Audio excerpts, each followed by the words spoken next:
bad. Anyway, j'espère que ça passe parce que ma tablette indique que le réseau est très faible. Donc j'espère que vous m'écoutez bien. Et si ça se coupe, on va faire une vidéo après. Je vais me connecter, pas de souci. L'entourage de Jean Ping est néfaste. Je ne parlais pas de tous les gens qui l'entourent. Mais on a pu déceler, et quand je dis on, c'est beaucoup de gens. On a décelé que son entourage y est pour beaucoup dans sa posture souvent timide dans le combat. Et pour cause. Jean Ping, c'est quelqu'un qui aujourd'hui dépense beaucoup d'argent pour son entourage. C'est-à-dire que ceux qui sont autour de lui, il les met à l'aise. Je suis convaincu, je ne suis pas là-bas, hein, mais je suis convaincu qu'au QG, à n'importe quelle heure, tu arrives, tu vas à la cuisine, il y a à manger, il y a à boire. Dans un mot, il prend soin de beaucoup de personnes. Il supporte beaucoup de familles financièrement. Il leur donne au moins le minimum à manger, boire et le transport. Et tout ça, c'est assez compte. C'est lui qui paye tout ça. Donc vous comprenez que lorsque un leader politique joue ce rôle dans son entourage, l'entourage qui l'entoure ne peut pas l'amener à faire des choses qui pourraient apporter dans leur vie une instabilité. Parce que le jour où, par exemple, Jean Ping va en prison, toutes ces personnes qui vont chez lui pour manger, qui ne se rapprochent de lui que pour des intérêts, elles vont perdre leur avantage. Donc, elles le gardent captif, et lorsqu'il veut prendre une décision ferme, ce sont ces gens-là qui le découragent pour dire que non, président ne fait pas ça, allons-y mollo, soyons pacifiques, soyons comme ci, parce que eux, ils pensent à leur nourriture que Jean Ping leur paye, que Jean Ping leur achète. Ils pensent à leur nourriture, ils pensent à leur intérêt, à leurs avantages qu'ils ont avec Jean Ping. Donc, ils ne veulent pas que Jean Ping prenne une posture de guerrier où il va maintenant faire des choses où il y aura l'instabilité et où ils vont au QG, plus il n'y a plus à manger, il n'y a plus rien parce que le président peut être en prison, mais le président en exil. Ils ne veulent pas de ça. Et comme ils veulent continuer à manger, sucer le président Jean Ping jusqu'à sa mort, ils vont toujours les décourager de faire quoi que ce soit qui puisse enfreindre à leur mangement. Donc, il y a des personnes comme ça qui l'entourent, qui jouent ce rôle. Pour que vous puissiez avoir une analogie, rappelez-vous, dans les Saintes Écritures, Jésus savait que pour pouvoir délivrer l'humanité là, pour pouvoir sauver les hommes, il fallait obligatoirement accepter d'aller à la croix. Et il s'est confié à ses disciples. Il a dit, écoutez, moi je pars à Jérusalem pour aller accomplir ma destinée. Parce qu'il savait qu'il n'y a rien à faire, il faut y aller. Et parmi ses collaborateurs, l'apôtre Pierre a pris la parole en disant, non, n'y va pas, qu'il ne t'arrivera pas ce mal.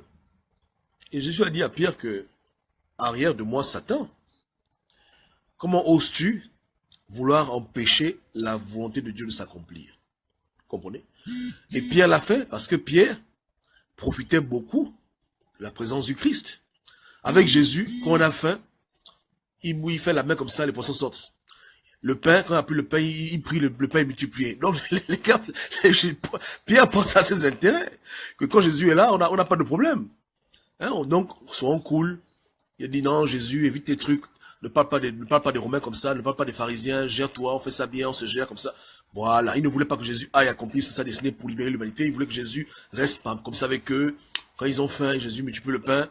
Quand ils sont malades, Jésus les guérit. Tu vois ce que je veux dire, hein? Donc, il ne voulait pas perdre cet avantage-là. Aujourd'hui, il y a des gens qui ont pris Jean Ping de cette manière. Ils l'attrapent au pied. Si Jean Ping leur dit aujourd'hui qu'écoutez les gars, demain on fait l'ancham, ils vont dire non, non, non, président, c'est pas bon. Soyons politiques, non, voilà, ils vont toujours vouloir calmer les choses parce que eux ils se disent que si il y a les problèmes, comment on va manger? Si le leader n'est plus là, on va faire comment? Donc ils s'accrochent à ça. Vous comprenez? Et c'est dommage qu'ils soient comme ça. C'est triste qu'ils se comportent de cette manière. Ça fait que, à cause d'eux, on perd du temps dans le combat. À cause de leur intérêt égoïste, ils retardent la libération d'un pays. Ils retardent un leader qui aurait pu prendre une décision depuis très très longtemps. Vous comprenez? Ces gens-là, ce qu'ils font n'est pas bon. Et moi je leur dis maintenant, ce n'est même pas normal que vous puissiez être nourri par un homme. Vous-même, vous devez travailler pour nourrir votre famille, pour vous nourrir vous-même.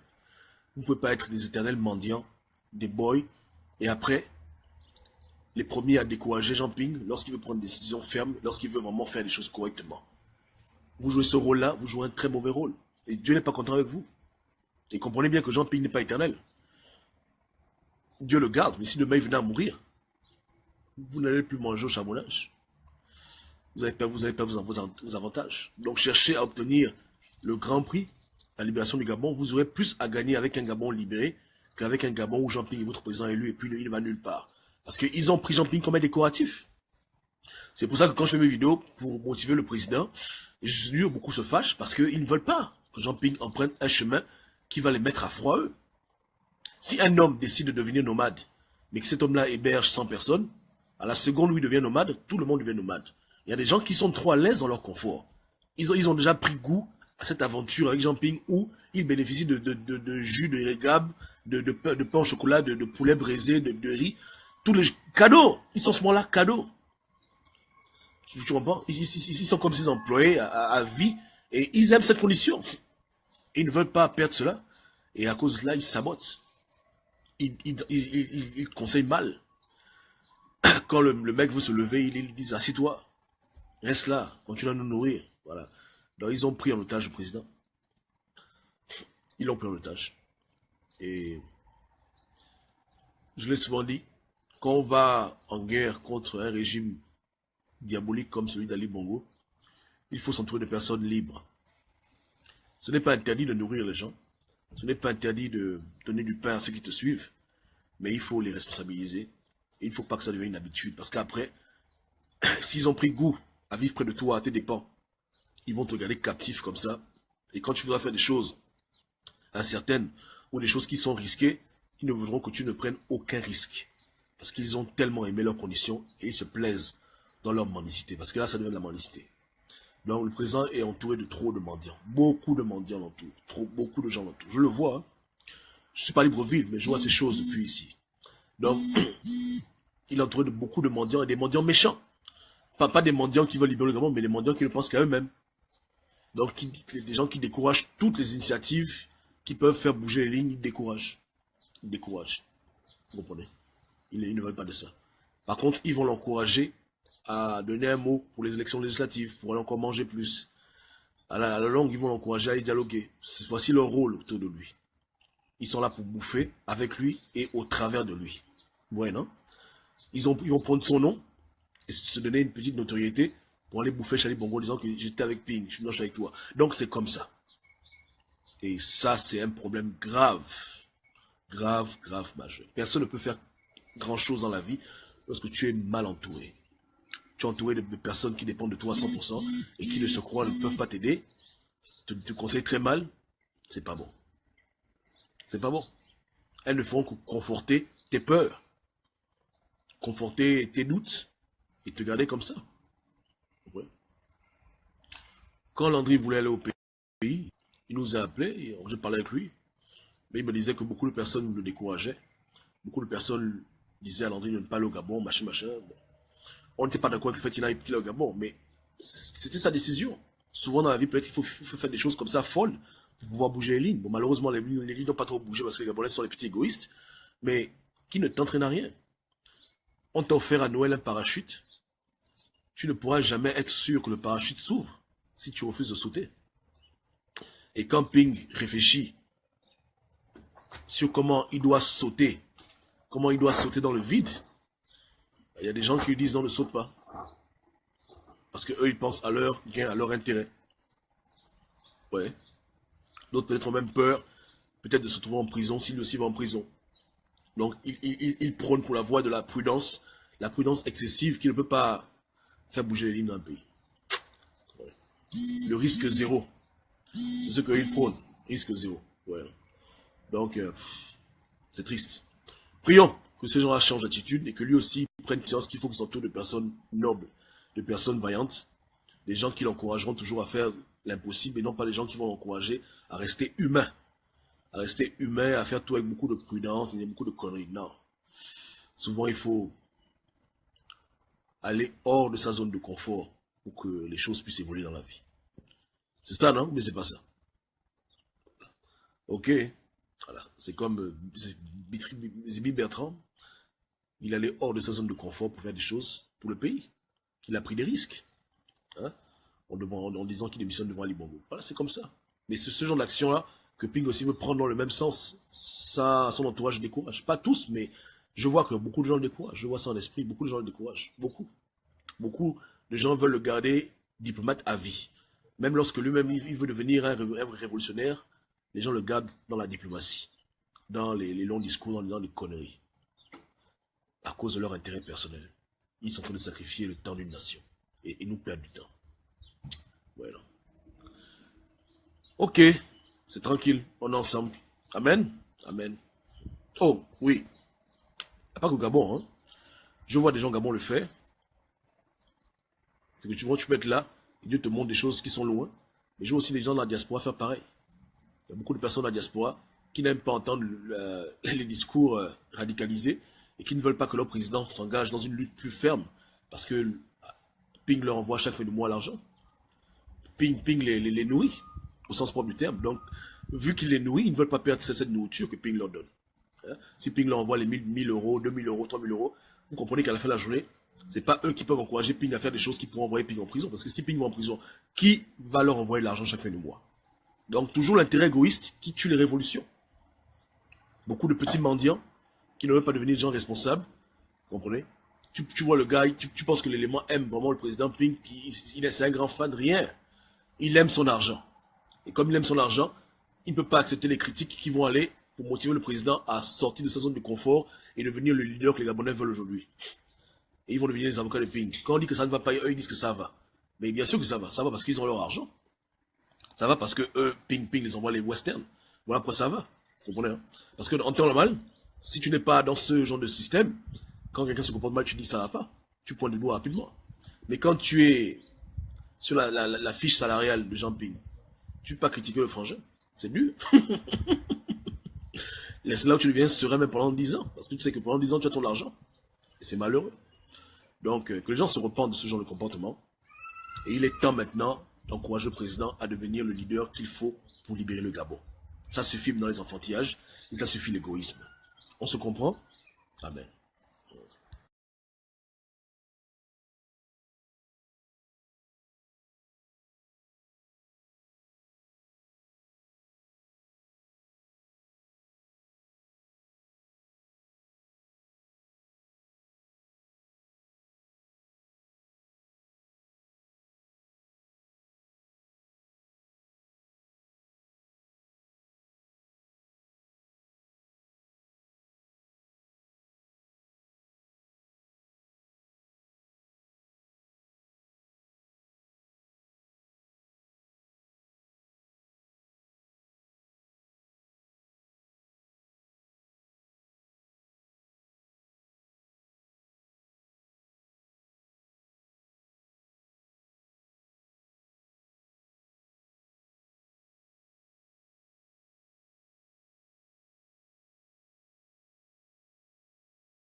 Comment Ping peut prendre le pouvoir maintenant? On blague plus, hein? C'est sérieux maintenant.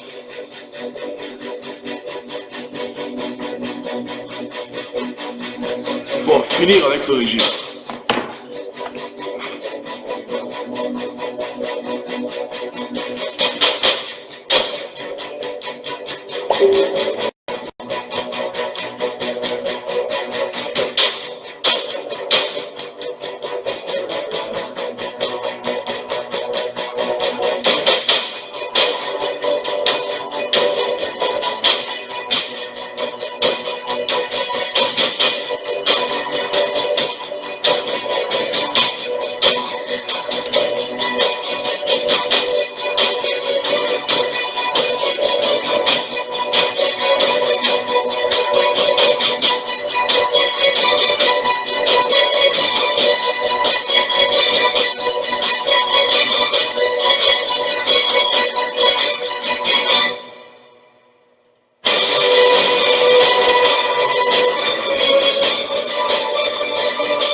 Ok, c'est bon. On partage dans les groupes, c'est tranquille. Ok. Gabonais, Gabonaises, l'heure est grave. Salut, Ruel Petit Lutin. J'aime ton nom. Ruel Petit Lutin. C'est original, j'aime ça. L'heure est grave. Il faut que Jean-Ping prenne le pouvoir. Il le faut, absolument. Le temps presse. Il faut qu'on se dépêche. Donc, comment est-ce que Jean-Ping doit faire pour prendre le pouvoir? Je vais résumer plusieurs conseils que je donne maintenant à Jean-Ping et son équipe pour la guerre, pour prendre le pouvoir de Manali Bongo. Conseil numéro 1, pour Jean-Ping lui-même, il doit refaire son équipe. Les personnes qui l'entourent, malheureusement en majorité, sont en mode élection, sont en mode dialogue, sont en mode on va faire comment. Donc au Gabon, je pense qu'il peut se trouver des personnes de tout âge, de tout sexe, qui ont encore en eux la conviction qu'on peut prendre ce pouvoir. Et des personnes qui ne s'arrêtent pas seulement à le dire, mais qui ont démontré leur ténacité dans ce combat. Donc il doit s'entourer de personnes. Des jeunes, s'il veut, mais des personnes sincères et super motivées. Donc il faut refaire l'équipe. Il faut refaire l'équipe. Il y a des gens qui doivent écarter et des gens qui doivent amener dans son entourage proche, qui viendront avec des idées nouvelles, qui vont venir avec beaucoup de motivation, qui viendront vraiment chauds pour bouger les lignes. Voilà. Et ils sont là. Il y a des éléments tels que le frère Hervé Mambo. Voici des personnes avec qui le président Ping devrait discuter tous les jours, parce que c'est un frangin qui est très très chaud sur le terrain. J'ai vu ses vidéos, j'ai vu ses actions. Avec le peu qu'il a, il fait beaucoup. Donc si il se retrouve dans une dynamique avec le président Jean Ping, les lignes vont bouger. Voilà. Donc il faut une équipe forte. Tous les gens qui sont fatigués, toutes les personnes qui sont gazées, celles qui n'y croient plus, c'est pas un problème, il faut seulement se séparer dans la paix. Voilà. Donc on ne gagne pas une guerre seule, on gagne une guerre avec une bonne équipe. Une équipe de combattants, une équipe de gens vaillants. Numéro 2, pour gagner la guerre, pour pouvoir remporter cette victoire, pour prendre le pouvoir, il faut pouvoir définir de manière très claire les objectifs et surtout l'ennemi ou les ennemis. On ne peut jamais gagner une guerre si on ne sait même pas contre qui on se bat. Si on ignore qui est l'ennemi, on patauge. Donc il faut que le camping, et Ping lui-même, trouve un moyen de faire comprendre à tout le monde, qui sont les ennemis du peuple gabonais. Il ne faut pas qu'ils aient peur, même si la terre entière nous en ennemie, il faut que ce soit clair. Il faut que ça revienne. Parce que de façon ultime, c'est les Gabonais qui, de manière directe ou indirecte, vont pousser Ali Bongo hors du pouvoir. Qui vont pousser la France qui emmerde hors du Gabon. Donc, s'ils ne savent même pas quoi pousser, ils ne pousseront rien. Tout doit être défini. Il faut que ce soit clair. Maintenant, troisièmement, le soldat qui connaît exactement le plan de la mission ne peut pas exécuter la mission si personne ne l'a façonné. Ceux qui ont fait l'armée le savent. À l'armée, les gens crient sur toi. Ce que vous voyez dans les films, là, c'est vrai. C'est pas la comédie. Le service militaire, on appelle ça en anglais bootcamp. C'est brutal. On t'insulte, tes parents crient sur toi, tu dors à peine, on te réveille. C'est très brutal. Et ils savent que le renforcement verbal a un effet sur le soldat. Donc le soldat, il faut parler dur. Si tu veux faire un soldat un mourou, tu lui parles le langage de bébé. Mais si tu veux le rendre dur, là, téméraire et résistant, tu dois le traumatiser verbalement. Le galvaniser avec des paroles fermes, dures, pour que ceux qui écouteront le message puissent commencer à devenir quelque part des guerriers gabonais pour la vraie résistance, pour le vrai combat. Donc, il y a un travail à faire dans son milieu. Il doit faire le ménage. Il y a un travail à faire au niveau du message qui est véhiculé. aux Gabonais sur l'ennemi, contre qui on se bat réellement. Et troisièmement, il y a un travail à faire sur le Gabonais lui-même pour le façonner à l'image du véritable combattant. Est-ce que vous voyez le way? Donc il faut se comporter exactement comme si on allait en guerre, même si on ne va pas en guerre. Oui. C'est-à-dire que même si on ne va pas en guerre, il faut se comporter comme tel. Désolé, une seconde. Vous remarquerez que lorsqu'il y a des conflits dans le monde, les généraux appliquent ces 3 méthodes que j'ai citées. Ils le font dans tous les pays de la Terre. C'est pratiquement systématique. Ouais. Ils définissent clairement qui sont ou qui est l'ennemi pour que le combattant comprenne que lorsqu'ils voient un homme habillé en vert, en rouge, ça c'est le bandit, dont l'ennemi est défini. Et quand on définit l'ennemi, c'est définir ses positions et surtout son action. Que le soldat comprenne réellement que l'ennemi, c'est vraiment un ennemi. Parce que les soldats qui combattent, ils ont de la morale. C'est-à-dire qu'un soldat militaire ne peut pas prendre son fusil et aller tuer des enfants. Mais il faut qu'on lui explique que s'il doit se lever demain, c'est contre qui et pourquoi.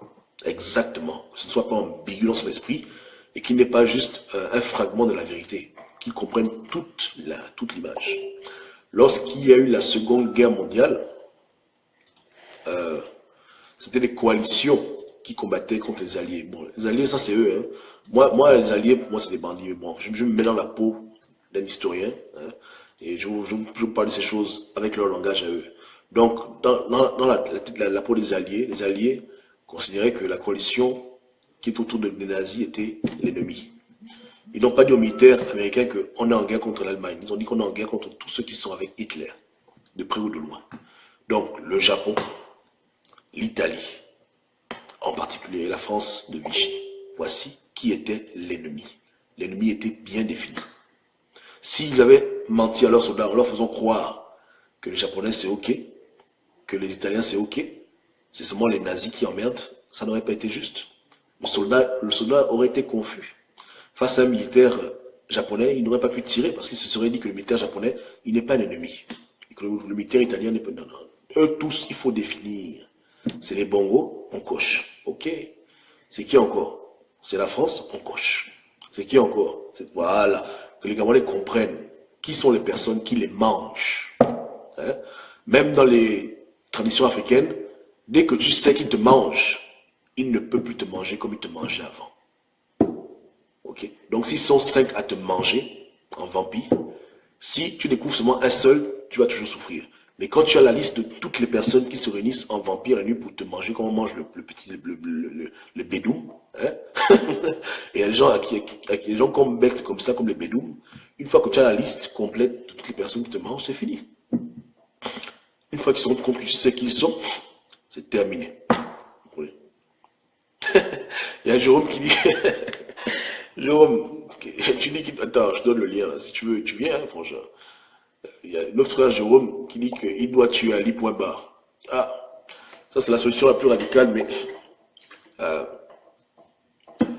c'est ce que les Gabonais veulent, mais bon, on fait comment? On est obligé de prendre des détours. Et on n'a pas le choix, parce que... s'il ne veut pas tuer Ali, on va faire quoi? Comme ça. Mais il doit pouvoir faire ce travail-là. Dans toutes les guerres aussi également, les soldats qui vont au combat, on les forme. Un peuple ne va pas se soulever sans que ce peuple n'ait été préparé à se soulever. Vous comprenez? Donc on leur donne un minimum de formation pour voir sur le terrain naviguer, se comporter. On les apprend les techniques de légitime défense, des choses essentielles, des choses simples, qui font que lorsqu'ils sont face au danger, ils savent comment réagir. Donc, en un mot, Jean Ping doit bâtir son armée. Je ne parle pas ici d'armée avec les fusils ou des miliciens, parce qu'on dirait que j'aime la guerre. Non. Je parle d'une armée de Gabonais. Une armée de Gabonais qui veulent libérer leur pays.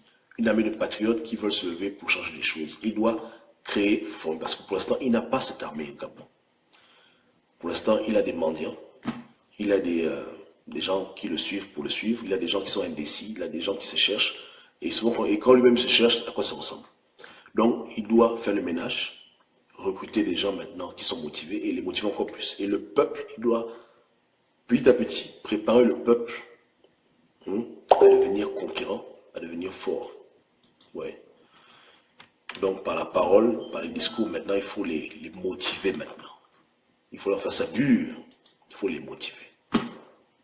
Le peuple est à sa disposition. Le peuple est là, à ses pieds, pour apprendre de lui, pour suivre les directives. Il doit maintenant leur dire les choses. Il doit les préparer, il doit les former.